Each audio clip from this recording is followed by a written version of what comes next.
One and welcome to the Dirt Rally 2.0 World Series. We are in the rally discipline today. We've had the quarterfinals earlier on. The semi-finals is coming up. And here to call you through the action is myself, Chris McCarthy, and Katie Munnings. Hello. Good evening. Hello. How are we doing? Yeah. All good. We, of course, had the quarters earlier. Semis now coming up. So what did you make of the quarterfinals earlier? It was Monte Carlo. Very, very difficult. 6 in each stage, narrowed down to 3 now, which gives us 12 drivers overall. Iconic rally. I thought that it was absolutely incredible, the difference in conditions as well. You know, we had some in the middle of the day when the temperature was a bit warmer, we had it at dusk, we had it at dawn, and we saw the real changes in temperature and how icy the track got as well, and how the drivers were adjusting. You know, we saw a Finnish driver, he was leading the whole way, get knocked out by a poor tyre choice. You know, he went for the slicks, He took that gamble because of that tarmac section at the beginning, and we just saw him really, really suffer in that snowy and icy section on the second half of the stage. It was indeed. Well, we have got some highlights to show you, and we'll bring those up for you in just a second. But before we do that, we're going to bring you up to speed with the format and where we are at. So 36,000 people entered this. We had the quarterfinals earlier where we had 36 drivers. Of course, each platform, there was 12 competitors. They were split into 2 groups of 6. The top 3 have now progressed through to the semi-finals. So we have 6 drivers across each platform, 18 drivers in total. These 6 drivers are going to take part in 2 stages. We're going to be going to Finland and to Greece. The cumulative times are going to give us the overall results, and the top 2 will go through from each platform. So the top 2 on Steam, the top 2 on PlayStation, and the top 2 on Xbox as well. What do you make of those stages? Finland and Greece. Finland, very, very fast stage, lots of big jumps, and then Greece, technically demanding, I'd say. Yeah, I think we're going to see some cars on the rev limiter this evening. Yeah, Finland's going to be so fast. It's going to be absolutely incredible. I'm really excited to see how they manage all of these jumps, especially how they set it up. And gravel in Greece is another level again. Rocky, punches, big drama. It was indeed, and there was big drama earlier. Let's take a look at some of the highlights. We were at Monte Carlo in the ice. It was very, very tricky for the drivers. So let's bring up some of the highlights for you. Katie, this was particularly towards the end of the stage, wasn't it, where it gets really snowy and really icy? Yeah, you can see as well it's getting dark, so it's difficult to see that black ice and to see the sides. Here is earlier in the stage, but you can see they're absolutely on the limit, just skimming the debris at the side of the road there. It looks as almost a bit reckless, but looks almost like the wheels aren't even touching the ground through this section. Yeah, that is the same stage, believe it or not, isn't it? It's tarmac at the start, and then we go into ice at the end, and that's where that poor tyre choice unfortunately lost one of the drivers his place. That spin was actually there. That was him on the road tyres, so you can see there just when he hits ice how little grip he actually had. Yeah, it was Valkonen, wasn't it? There you can see Bottas, who had a spin, unfortunately. There was a few mistakes. Overall, it was very close, wasn't it? It was, I wouldn't say anything against the drivers, but it was even closer than I expected. Often there was half a second separating 3 drivers. Yeah, I mean, it was tight, but I'm actually expecting the semi-finals to be even tighter. It's going to be really hot out there tonight, I think. And it's going to take place over 2 stages.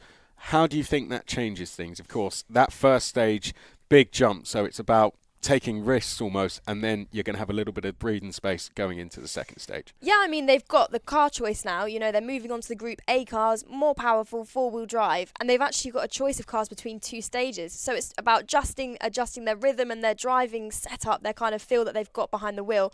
But also, it's going to be changing and adapting to a new car based on whichever surface they're on.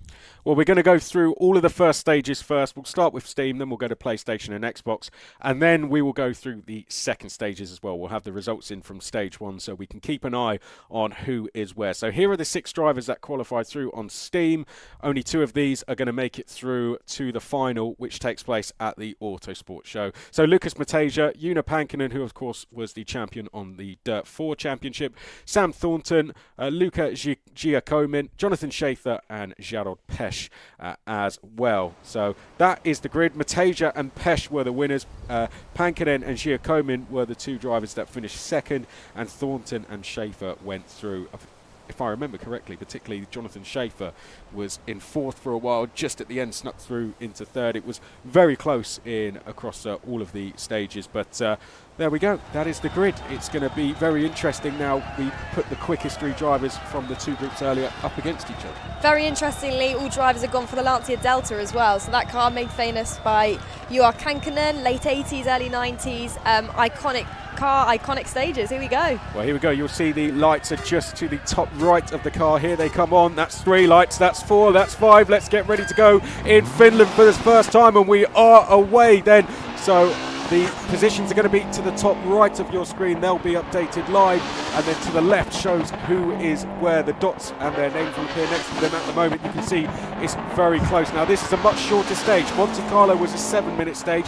This is just 3 minutes, and look at the difference already between the cars and racing on gravel. You can see in the characteristics of the driving there just how different it is. I mean, yeah, it's absolutely incredible, isn't it? The speed, look at that jump, you know, it is massive. And the pace notes here are so important. Of course, the drivers are going to have practiced and they're going to have learnt it, but they're going to need to be listening to those pace notes being pulled by the co-driver, because they're blind press. You can't see where that's going after you've reached the ground on that. You need to prepare for the next corner. Massive jumps. There we go. Well, we are on board with Luca Giacomin at the moment as we go into the left-hander. Katie, I'll hand it over to you to talk us through a little bit of this second section. Yeah, I mean, they're just absolutely dancing, but you can see the slightly darker lines in the gravel. That's what they're aiming for. They need to stay on those racing lines. That is where the grip is, so they're keeping in those ruts if they can. Nice big cut there, and look at that racing line through there. It's so fast your eyes can barely keep up. This driver knows the road very well. How hard is it over jumps to keep the car controlled and set yourself up for the next corner as well? I think we saw that in that last jump there. Your brain has to work 2 corners ahead, you know, because the speed you're carrying, if you need to slow the car down, you need to slow it down a few corners beforehand, because look at the speed they're travelling. You just pass these corners in split seconds. But on the left, you can see the dots, and they are all pretty much close together here. There's not a big separation in the group again. The Dirt 4 champion Juha Kankkunen is leading at the moment. Lucas Giacomin, the Australian, in second place. And then we have Lucas Mateja in third place. Jaro Pesh is in fourth place at the moment. And then Sam Thornton is in fifth place. Very close though, don't forget it is over 2 stages. So when we get to the end of this stage, we'll still have another stage to go in Greece before we get the overall results. Jump. Huge jump there. That was Juha Kankkunen we're watching sideways over the jump as well. That was awesome though. He perfectly set it up. He was landing almost 90 degrees to set it up for that right-hand corner and then kicking it back into the left with a nice Scandinavian flick. That's the awesome thing about these Group A cars. They are absolute machines and they handle amazingly if you drive them well. I know we should get on board, I think, because we've got one of the biggest jumps about to come up, I'm sure. And I think we're just coming up to it in a couple of minutes' time. But Lucas Giacomin we're on board with at the moment. Yeah, it's massive, isn't it? Look, here we go. There it is. The yellow house, the famous jump. Yeah, that is it. So you're landing and then straight into another jump as well. But Lucas Giacomin, who we are on board in third place at the moment. Now we go back to Juha Kankkunen leading the way.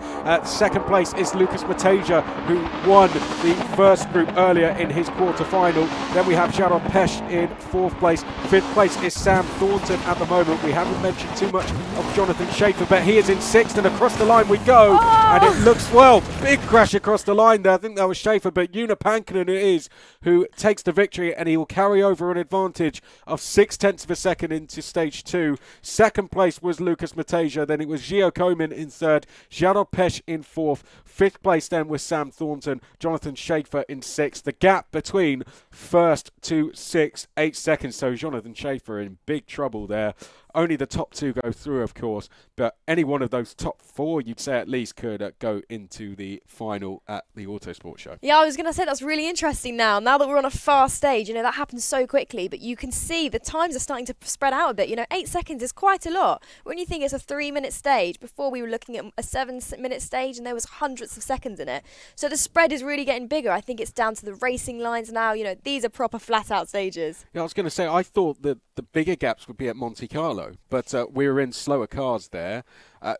Not big risks. I'd say you could say there were risks being taken, but slow corners and fast slow corners. But this one, big jumps, hugely quick different sections. way of reading the road, exactly. So is that normal for more of a gap to come in a stage like that? Yeah, I think so. You know, if the driver's taking a specific line across a jump and that another driver doesn't see, that can, you know, you can propel yourself so much more into the next corner. And some of those drivers, I mean, we saw some of the cuts that they're taking. They're almost in the ditch on the inside, carrying that speed through. So we should expect then perhaps bigger gaps, which I'm sure the guys on PlayStation would have seen. They're going out for their first stage now. The 6 drivers who qualified through earlier: Jose Rodriguez, Andre Belchor, Nicolo Adriazzone, Robin Johnson, Alexandra Huss, Quintin Dalomo, who is keen to join his brother who has already qualified through. Alexandra Huss qualified through on Rallycross yesterday. So the 2 winners earlier were Adriazzone and Johnson. Second places were Rodriguez and Huss. Belchor and Dalomo were the 2 drivers who qualified through in third. And there we can see all on the Lancia Delta. Yeah, it seems to be a popular choice for these conditions, doesn't it? Surprised with that choice, or is that the car you would have picked? Or I mean, yeah, I think this comes down to the handling in the game. You know, you have to remember these guys are absolute experts at what they're doing. It might not be the car you'd choose in real life, but for them on this game, this seems to be the one that they're choosing in the setup. You know, I thought we'd see a few of the Mitsubishi Evo 6s, you know, the Tommy Macklin style cars. But, you know, it must be the Lancia Delta that's got the edge in this game. Well, if you weren't with us for the quarterfinals earlier, they've had a week to prepare for this. That's when they were given the information on what tracks they would be going on and what cars they would be in as well. So they've had a week to get the tuning and setup perfect for this stage. And I think we could see some drivers absolutely getting this setup nailed on that first semi-final for the Steam category. But different conditions this time. It's at night time. That's going to be interesting. And interestingly wet as well. I think, you know, that would be a big difference between the dusty, good grip gravel and this wet out here now in Finland. How do you think how do they have to approach this differently compared to what we just saw from the first semi-final from Steam then? Well, on gravel it's not as detrimental as tarmac, but there will be less grip, maybe a bit of standing water, and also the changes in gravel, it can change consistency a little bit as well, so it can get a bit boggy, maybe a bit rutted. It's one thing to watch out for, definitely. Well, we are on board with Zombie Slayer, which is Robin Johnson at the moment, and currently down in 6th place. So not the best of starts, but there is still a long way to go. At the head of the field at the moment is Jose Rodriguez, the Costa Rican driver, and we have Zombie Slayer now up to 3rd place. Quintin Dalomo, the French driver, in 2nd place. Belchor is in 4th place at the moment. Adriazzone, not the best of starts. Oh dear, now that was an incident there for Rodriguez, the Costa Rican driver, who has dropped right to the back of the field. This looked like a half spin there, so that's a real shame. Yeah, I mean, he completely lost momentum there, didn't he? He hit the banking on the inside and it spit him out, so he's just completely lost all his momentum. On stages like that, something like this is going to be monumental, a big difference because of that end speed that you carry. You know, look at the speed they're going. They're not really slowing down for any of these corners. They're just using the balance and the weight transfer in the car to turn it in nicely, but they're carrying a lot of momentum. So to kill that just this early on in the stage, at the end of the stage, it could make a big difference. Well, this stage is a real fan favourite, isn't it? Oh dear, and a spin there. That's Rodriguez again, who has had a spin, unfortunately. I think Belchor may have had 1 or 2 small incidents somewhere, because for a while he had dropped in behind Rodriguez. But this is a fan favourite, isn't it? Trees on the other side, very, very quick stage, big jumps as well. This is the one the spectators love to go and watch. But wet as well, you know, it's difficult conditions. The organisers are definitely not giving them an easy ride tonight. You know, it's wet, it's dark, it's hard to see with the spotlights. There's actually a lot of standing water on the ground as well. This is like, you know, I've done a rally in Latvia on similar gravel like this before, and it's tough. You know, it's not an easy challenge at all for these drivers, especially if they've used to be, you know, practicing on beautiful, dry, crisp and dusty Finnish gravel. Yeah, it's got to be very difficult, brave as well, just to jump in a car and be able to go around on conditions like this. Yeah, for sure. I think it takes a lot of bravery and into the ditch on the exit of that. Didn't line that up very well, but there we go. That one's a little bit better. You can see how they're rotating the cars in the air. Just a little bit of left foot brake as well settles the cars, and then accelerating as they go over the jump, charges the rear of the car and just pushes it up to give it that little boost over the jump. But he's rolled it! That's Quintin Dalomo who has rolled it, unfortunately. He'll be reset. I don't know if that comes with a further penalty actually, but Quinten Delomo now rejoins and will be down in 5th. Zombie Slayer still leads, which is Jonsson, and then we have behind that Rodriguez back up to 2nd place. Shooter, which is Alexandra Huss. Oh yeah, look at that. Huge jump. Well, almost going into the clouds there. Alexandra Huss is in 3rd place at the moment, but Zombie Slayer absolutely nailing the second half of this stage at the moment. Robin Jonsson setting himself up perfectly for the second stage of this semi-final. Yeah, a little bit of a tank slap as he came over the crest there. You can see just how soft his car is as well, and his dips and the suspension over his bumps. It's absolutely incredible. Typical finish style, the crash over the finish line. Oh no! I think he actually hit a tree just before the finish line, and that hit the car to a stop. Oh, it's Kirsty doing service now. Well, that was probably the most incidents we have seen all evening. There is the result. Zombie Slayer going in with a comfortable lead of 2 seconds over Rodriguez, the Costa Rican driver. Shooter then is over 3 seconds back. Unfortunately. Then we have Adriazzone there in 4th place. Belcher was 5th and Quinten Delomo was 6th. And I believe we had a penalty. 5-second penalty, yeah. As well, yes. That was Quinten Delomo. So that was after he had to get his car reset. Well, that semi-final going into the second stage, it looks like it's almost wrapped up, but an instant like we just saw can easily happen when we go to Greece, and then it completely changes hands. Yeah, it just shows the difference in those conditions as well. I mean, our fastest time was 3:08, and the slowest time on the heat before was 3:09, and that's the difference in the dry and the wet. You could see how much more slippery it was, and I think some of the drivers just lost their heads a bit in the end with it, you know, making small mistakes, pushing that little bit too hard and running wide.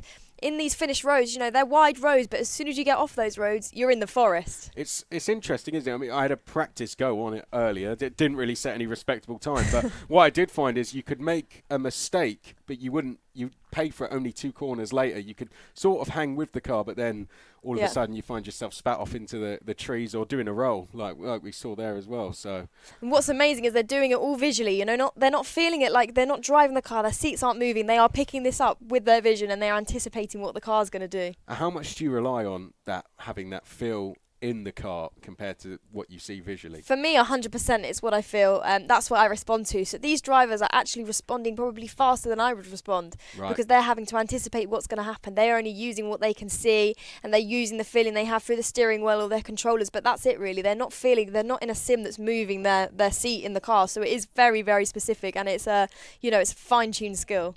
Well, there we go. That's 2 of the first stages done. Let's get to the last of the first stages. After this, we will start getting our finalists confirmed. So in this one, Dave Marshall, Paul Beggin, Carlos Lopez, Kasper Mikkelzuk, Alexandra Brun, and then we have Matti Ahola as well. So the winners and the quarterfinals were Marshall and Brun. Then we had Lopez and Ahola second. Begin and Mikkelzuk was third. But all that form completely went out the window in that first semi-final for PlayStation. So I'm expecting something similar here. Now, there we go. One Mitsubishi in this one. And that is Ahola who has gone for that. Yeah, Finnish guy. Maybe that's why. There you go. Yeah, he's going with what he knows. I like that. I'm surprised you haven't seen any of the Brits out in a Colin McRae style Subaru, but they're in it to win it, and they're going with what they think is the strongest for these conditions today. But dry again, we're back to the dry, clear daytime. It should be how Rally Finland is most of the time, to be honest with you. So this could be a little, I mean, it's very challenging anyway, but slightly less challenging than if it was in the wet. But faster, I reckon. They've got to be on the ball from the beginning. Short stage, every second counts in this. Yeah, they do go by very quickly, don't we? It's already done 2 already. Feels like we've just started. Okay, very shortly we're going to be getting into it then. This will end our first stages, and then we'll go into the second round of stages where we will be moving to Greece. So just to run through the field again, we have Marshall, Lopez, Begin, Brun, Ahola, Mikkelzuk. That is the field. Lopez from Mexico, Marshall, the British driver. Then we have Begin and Brun, both from France, Ahola from Finland, Mikkelzuk from Poland. 11 different nations represented across the 18 entries in this semi-final. And here we go then. That's 4 lights, 5 red lights, and now we are away. So away we go then. And you can see conditions, of course, drier. Looks a lot less demanding in terms of the gravel itself, but of course, as I said, faster, so the jumps are going to be a little bit more scary. That red Evo, you know, shining its way through the stages, but it looks a little bit, you know, it looks a heavier car, doesn't it? The Lancia is quite nimble, it's quite short, but this one, you know, it looks... We know it handles amazingly on gravel. I've driven it myself, but, you know, from the outside, it does look a bit more of a handful, doesn't it? It does indeed. Well, we're looking at the moment at Matti Ahola, Riskiest Snake, who is currently in 4th place. Lopez is in 6th place at the moment. Mikkel Zuk, the Polish driver, is in 5th. Leading is Dave Marshall, won his quarter-final earlier, and at the moment he's had a good start, and he is leading the way in the first stage of this semi-final so far. Paul Beggin is in 2nd place at the moment, and in 3rd is Alexandra Brun. But we're on board, Katie, so talk us through, if you can keep up with it, of course, talk us through a little bit at this stage. Yeah, so, I mean, they are just cutting these corners on the fine line there. You can see there's a rock on the inside left there. I don't know if it's luck or it's preparation, you know. I think there's a little bit of both at these speeds, but these drivers certainly know what they're doing. They're hooking that inside wheel. You can see onto the inside of that ditch. That's because the weight's on the outside tyre, so it's not going to do anything too detrimental as long as they don't hit anything firm. It almost just tucks them in to catch that grip on the inside and creates that straighter line through the apex. But you can see Riskiest Snake down in 5th place. He's in the Mitsubishi, everyone else is in the Lancia, but actually he's carrying 300 pounds extra. That car weighs 300 pounds extra, so, you know, fine margins, but it all counts really at the end of the day on a short stage like this. Well, it's the first time we've seen it, which probably means it was a bit of a risky choice, but Riskiest Snake decided to go with it. At the moment is in 6th place. Lots of changes going on between 4th and 5th, though. That's where we have the likes of Mikkel Zuk and Lopez as well. Currently in 3rd place is Paul Beggin, and then we have Brun, and leading the way is Marshall, a little bit wide there, and we may see Paolo now dropping down the field. Stays there in 3rd at the moment. You can see to the left of your screen that Marshall has a pretty handy lead at the moment over Alexandra Brun in 2nd, so definitely things getting more spread out in this stage compared to what we saw earlier in the quarter-final. Yeah, Paolo here just looks like he's lost a little bit of the momentum though through there. He was a little bit unsure on that line through there. I don't know, it looks a little bit like it's pulling to the left as well into that ditch on that side, but can't see if that's damage or if it's, you know, just him easing off a little bit and keeping on that racing line. Yeah, well, there we go, over the jump. You can see the yellow house just about keeping it straight. Oh, big jump there. And this, who we are looking at, is Alexandra Brun, the French driver, who is just coming up towards the end of the stage. Now we go back on board with Paul Beggin. It's Marshall who is still leading the way so far. 4th place and climbing back up the order is the Mexican Carlos Lopez, getting a little bit closer. You just need to keep yourself in contention for that 2nd stage. It looks like the bottom 2 have dropped away, but I think the first 4 have stayed all fairly close together, and that's amazing. Well, almost going straight into a tree there, but we'll get the results up. Unfortunately, that is Casper Mikkel Zuk who has down some problems, and that is probably his chance of getting through to the final. And that's the risk, isn't it? You take with making a mistake. He's just showing off now. There you go. 360, but kept going. Well, there we go. Well, look at that. Dave Marshall can take it easy now over in Greece because he's got a 5-second advantage over Alexandra Brun, and then it's a further 3 seconds back to Paul Beggin, and then we have Carlos Lopez in 4th place. 5th place is Ahola, and then at the back is Mikkel Zuk, who unfortunately lost about 30 seconds. Yeah, and a 4-second penalty I saw as well. It's it's tough at the top, isn't it? But as I say, there we were about 3 seconds off of the first group out, so, you know, it's getting better from the wet conditions, but still not quite on that pace that we saw in the first race this afternoon. And 3 seconds a gap to make up. Can you see someone making that up at the stage we've got coming up next, which is of course Greece? Yeah, I think anything can happen. You know, moving on to Greece now, these hairpins, it's not as fast a stage, but it's all about carrying the momentum and having a clean line out of them. You know, I think that there will probably be a big gap as well now on this stage between the top in the class and then the bottom in the heats, but switchback hairpins and cliff edge jumps, this is another one to watch out for on this rocky mountainside. Well, you would have seen on your screen there 705 feet elevation change, so it does climb pretty quickly, particularly towards the end, 3.16 miles as well. It appears to me that this stage just gets harder and harder as it goes along, and if you're down in time, you're going to have to take some risks. That may reward you, but of course it may punish you as well. Yeah, and we can see here the drivers are all taking the Lancia again. Maybe that's because they feel confident with it. that's the zone they're in. It's only been a few minutes since they were racing, we have to remember, and they haven't got a warm-up lap, they haven't got a practice lap to get used to the car and how it handles and the different setup. It might be their tactic to go with what they know. They're in the rhythm of it now, and they're just going to absolutely send it. Well, let's go through what the times were earlier. As we can see the drivers getting ready. Una Pankinen took the win earlier, 301.759. Second was Lucas Mateja, 302.3, so only 6 tenths between them. And then we go back to third place, which is Luka Giacomin, 303.225, so just under a second to make up. In fourth place is Jarrod Pesch, who has 2 seconds to make up if he wants to get in the top 2. Fifth place, 4-second gap between second and fifth, which is Sam Thornton. And then, unfortunately, a 7-second gap to Jonathan Schaefer in sixth place. So pretty close at the top. Yeah, it's always good, isn't it, going into the final? I mean, we've got the 2 times going to be added together. So both semi-finals that we've got here, the stage in Finland, the 4.67 mile stage, and then the 3.16 mile stage we're about to see in Greece, even shorter than what we just had in Finland. You know, it's going to be over in a blink. But here we are, Lanciers are on the line, raining, wet conditions, so this is going to be interesting. Could be very slippery again. It's going to be really interesting seeing how they throw this around the hairpins. And on the heavy gravel as well, it's going to make it very difficult. How is it on heavy gravel in the rain? I'd expect some big ruts out there. Well, there we go. That's the thoughts of Katie. Away we go. And Una Pankinen is going to lead us. Now, they will all be set off at the same time, and then we'll confirm the results afterwards once we've put the times together. But Una Pankinen has a lead of 6/10 of a second, so we know that. All he has to do is finish in the top 2.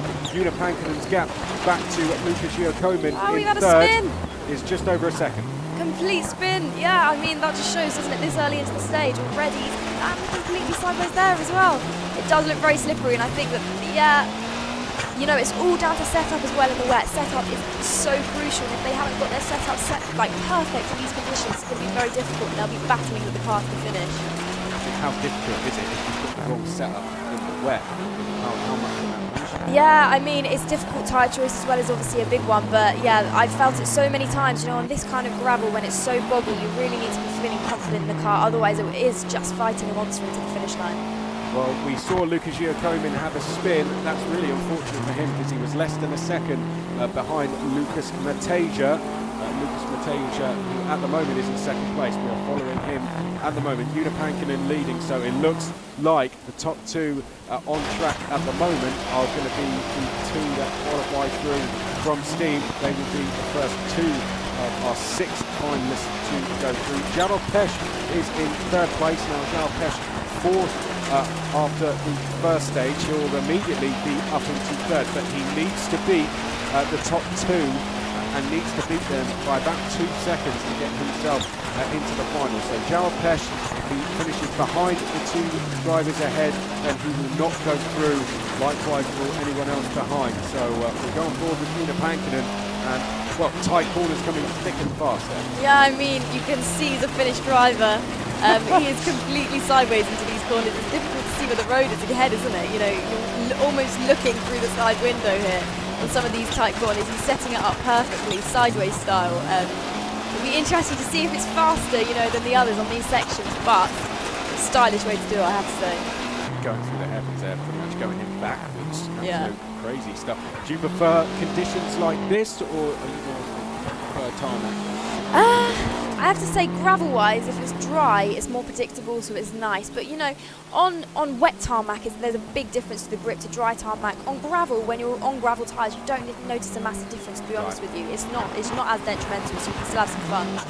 So if they practice it in the dry, then they won't be too far off. Well, we're getting into the final section of this stage now. Lots of hairpins coming up to finish us off. And at the moment, Una Pankinen and Lucas Mateja, they were first and second in the first stage. They are first and second in the second stage, and we will be able to confirm, as long as there's no penalties, that they will be the 2 going through. Jarrod Pesch will pick up third if he stays where he is, and then in fourth place we have Sam Thornton, who may be able to move up to fourth, depending on how much he beats Lucas Giacomin by. Up to the line, there we go. The first of our finalists have been confirmed, and it's going to be Lucas Mateja and Una Pankinen, who go through to the final. They have qualified through to the Autosport show on the 12th of January to battle it out in the grand final, and there is the result on screen for you. Una Pankinen first, second place Lucas Mateja, Jarod Pesh finishes third place in this stage, Thornton fourth,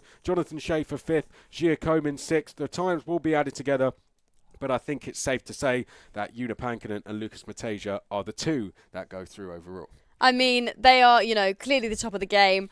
That was incredible to watch. He has qualified now in the Rallycross as well, Lucas. We have our 2018 champion there, Una. I think that these guys are top of the game, as good as it gets at the minute in this game. And it's so awesome to see them battling out at the top, setting the pace for the others. Time of 3:11.89 to beat, but that was in wet as well. So we can probably expect drier conditions throughout the rest of the heats, which means probably faster times as well. It looked like they're just in the zone. Once you're in that zone, just drifting, you're confident enough to just go sideways through every single corner, even if it's a series of corners. You're confident to take more speed over the jumps, take more corner cuts. So I guess that's what it is, isn't it? The confidence is just a key thing in rally. And versatility as well. They've been able to handle both conditions. Very different. The Finnish gravel, even Monte Carlo, they finished the top there as well. So it'll be interesting to see what we throw at them in Birmingham. Well, congratulations to those two then, Una Pankinen and Lucas Mateja. They are our first finalists. Of course, we'll 100% confirm that at the end of the show, but I think it's 99% sure to say Una Pankinen, Lucas Mateja are going through. So now we turn our attention to PlayStation, and there you can see the drivers on screen. Now, quickest earlier was Robin Johnson, Zombie Slayer. Second place was Jose Rodriguez, the Costa Rican driver. There was 1.1 seconds between them. Third place was Shooter, Alexandre Huss. He has 3.4 seconds to make up on Rodriguez to go through. Fourth place then was Nicolo Adrizzone, who actually won his quarterfinal, so he'll be disappointed. He's got 7 seconds to make up on Rodriguez and 4 seconds to make up on Huss, so he's given himself a big job to do. I think Belchor and Delomo, now this is just for pride really more than anything, isn't it? They're fifth and sixth. They're way back. Well, 14 seconds for Belchor and about 23 seconds for Delomo to just get to second. So I think for them, they'll just want to end this on a high.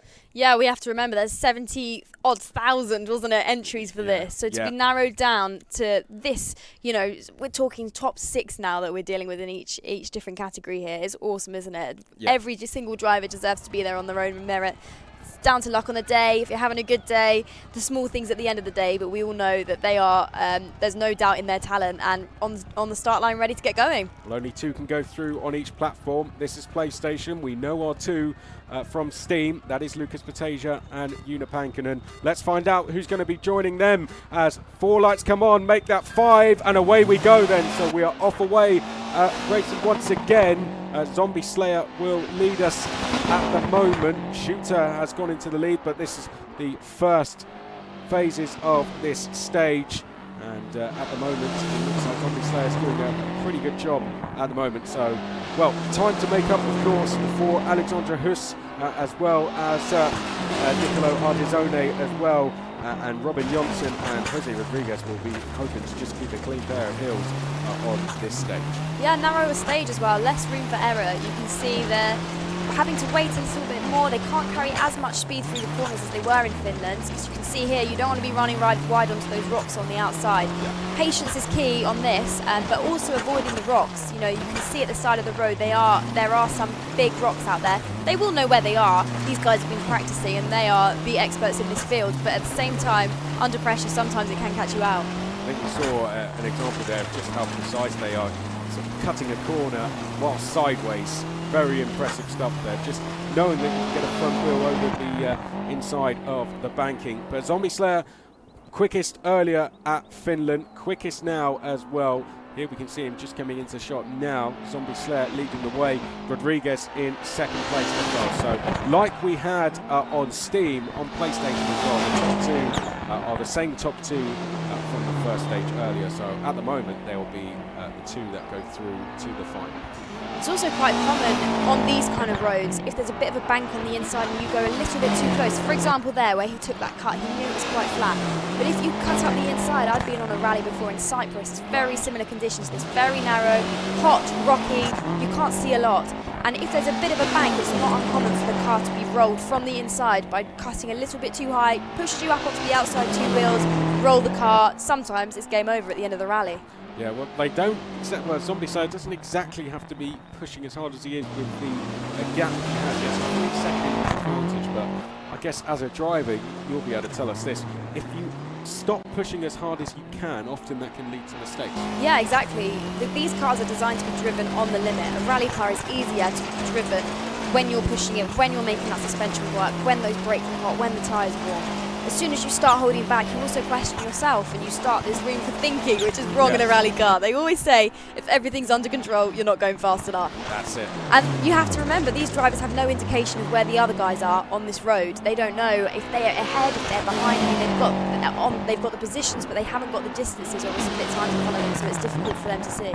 Well, 2 drivers into the final are about to become 4, and if it stays as it is, Zombie Slayer, Robin Johnson and Jose Rodriguez from Costa Rica. It's going to be on a flight to Birmingham. That is not good news for the organisers, but over the crest we go. Zombie Slayer just a hairpin to go now. Round the right-hand hairpin, a mistake is not going to cost him at all. He goes through. Second place is going to be Jose Rodriguez. He will become the 4th finalist confirmed. At the back of the field, Shooter, I think, knows he's in a lot of trouble and making mistakes. But there we go, the Swedish driver, Robin Johnson and Jose Rodriguez from Costa Rica. They make it 4 finalists now confirmed. Belcher finished in 3rd place, was 5th in the first stage. So we'll see if that boosts him up the order. Quinton Delomo did himself proud there, 4th place after finishing 6th with a penalty in the first stage. I think Nicolo Andreazzone will be very, very frustrated having won his quarter-final to finish in 5th place there. And then we had the rest of the field. But there we go. Looks like the top 2 are having that confidence and knowing that they can make a mistake, and that's helping them go faster. Yeah, just taking that pressure off sometimes is the best thing for it. If you overthink it as a driver, you can get bogged down in it, and that's when you make silly little mistakes. Not listening to your co-driver, pushing too much, driving too hard. It was interesting to see, though, that last hairpin, it was catching everyone out there. They were all running wide and hitting the banking, losing that momentum. So, yeah, it's funny. At the end of the race, maybe they think, oh, I'm there now, I can relax and let their guard down a bit, and that's when problems happen. I imagine if you know you've got time to make up, a right 4 is a right 5 now, and a left 2 is a left 3. You've just got to, you've just got to try and find time everywhere. Yeah, I think if you're one of the guys that's got it all kind of all to win, nothing to lose at the back of the field, you're just going to be pushing, you're going to be flat out. I think they're all flat out. Oh, you've seen that. Some of those jumps and the way that they are taking the risk and how close the margin is to these rocks on the inside. But you can see they know it like the back of their hands, and it is really like watching the Masters at work. Well, the Masters, they are indeed, and 4 of them have already made it to the final. Lucas Mateja, Una Pankinen, Jose Rodriguez and Robin Johnson. 2 more spaces left in the grand final. 6 drivers fighting it out for those final 2 spaces. And here we can see the top 6 on the Xbox platform. And leading the way after the first stage is Dave Marshall. Huge advantage, 5-second advantage over Alexandra Brun, who is in 2nd place. That is Duke Lebowski, sorry, that took me a while to say that. 3rd place is Paul Begin, Paolo, and then in 4th place we have Carlos Vanco, who is Carlos Lopez from Mexico. 5th place is Riskiest Snake. 6th place, Casper Mikhail Zuk. So gaps between them, well, it's a big gap between 1st and 2nd, 5 seconds. 2nd to 3rd, 3 seconds. That is Alexandra Brun and Paul Begin. So I guess that is the battle to watch, isn't it? Yeah, for sure. I mean, eyes on them, but also anything can happen. You know, it depends what conditions the organisers throw at us. Looking at that screen there, it looks like it's going to be dry, so it should mean, oh no, some rain coming through there. It should. Fact, yeah, so it's raining, okay, it's raining. Yeah, I didn't see that. So actually, maybe some drama, but they're all in the Lancer now. We've actually lost our Mitsubishi. He's lost faith in his car. Yeah. He might have followed the pack here, a bit of peer pressure from the other racers, and he's decided that he needs the extra lightness in that car. He's not carrying that 300 pounds round on this grease stage today. And indeed, it is heavy rain for them in this at sunset. Here we go then for the final time of the evening. The lights go out and we are away then. Dave Marshall and Alexandra Brun currently hold the final 2 spaces into the grand final. Can they now hold on to them? For them, don't make any mistakes, but to make it tough for them, it is heavy rain, which is more of a chance we will see some mistakes around here. Riskiest Snake there, making a quick start. Mathieu Hola up to 4th place at the moment.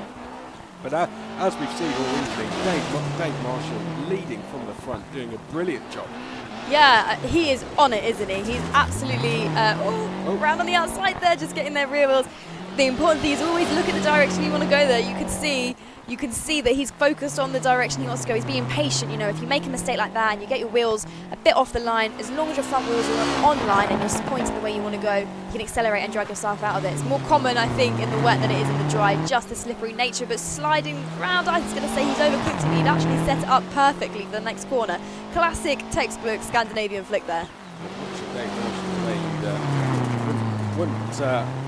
Tempted to put your money on him for the grand final. He's driven absolutely superbly, but it's been superb performances over all 3 platforms. The interesting thing here is I don't see Duke Lebowski in the top 5. Now he is currently in 2nd place, Alexandra Brun, and 3rd place is Paul Beggin, and Paul Beggin, Paolo, is in 3rd. That make that 2nd.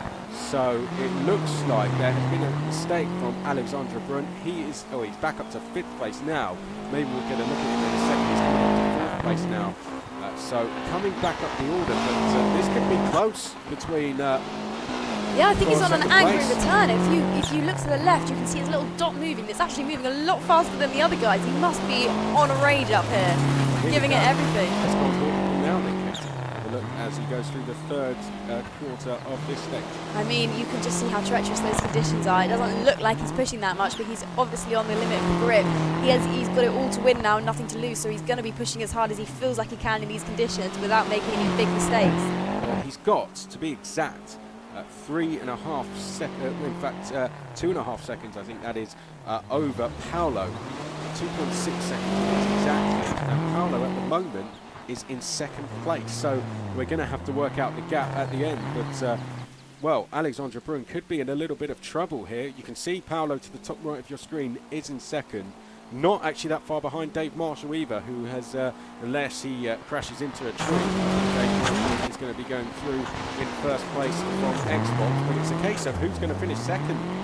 Yeah, I mean, Brun, as you can see, is actually, when we were just watching his driving back then, he looked like he was taking it a little bit more cautious. He was a bit more straight. It wasn't as sideways as some of these drivers. I mean, we're with Paolo now, and he's properly throwing it into these corners. You know, look at that slide round there. The whole way he's rotating the car backwards into these hairpins. He's really got the confidence in this Lancia.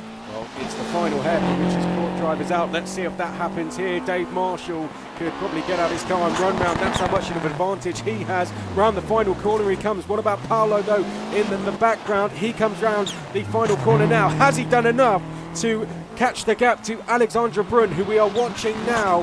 And I'd say he's definitely done enough. He only needed to find 2.6 seconds.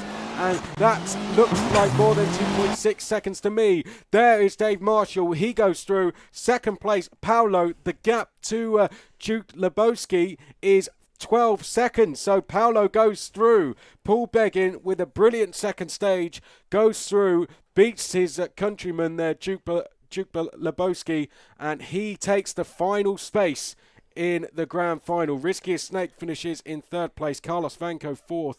And then in 6th place there, it was Kasper Michalzuk. So, well, Alexandra Brun then and Dave Marshall are the 5th and 6th drivers to go through. Textbook drive from Dave Marshall. You know, he qualified yesterday in the Rallycross. Amazing drive there.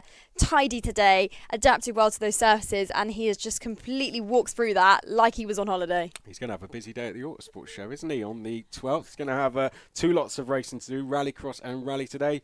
That brings us to the end. That's the semi-finals complete. We know our 6 finalists. What's been your overall thoughts on the what we've seen today? I think probably highlight for me was watching those guys in Finland. Just the speed, my eyes could barely keep up with watching it on the screen. They knew that like the back of their hand, and they just gave it everything. They wore their heart on the sleeves of their driving. Massive respect to them to be reacting that quickly, just visually on what they can see and anticipating how well they know that Lancia and how well they know what it's going to do and how it's going to react to those conditions. Absolutely incredible racing. I think it was quite a good stage selection overall as well. 3 very different stages, very different challenges as well across all 3. So I think they've been tested every way possible. Yeah, different conditions as well. Rain, we've had snow, we've had ice, we've had a proper rally weekend, and sometimes that's what we see on a rally all in one stage. You know, we go to the Azores, we see rain, we see hail, we see brilliant sunshine.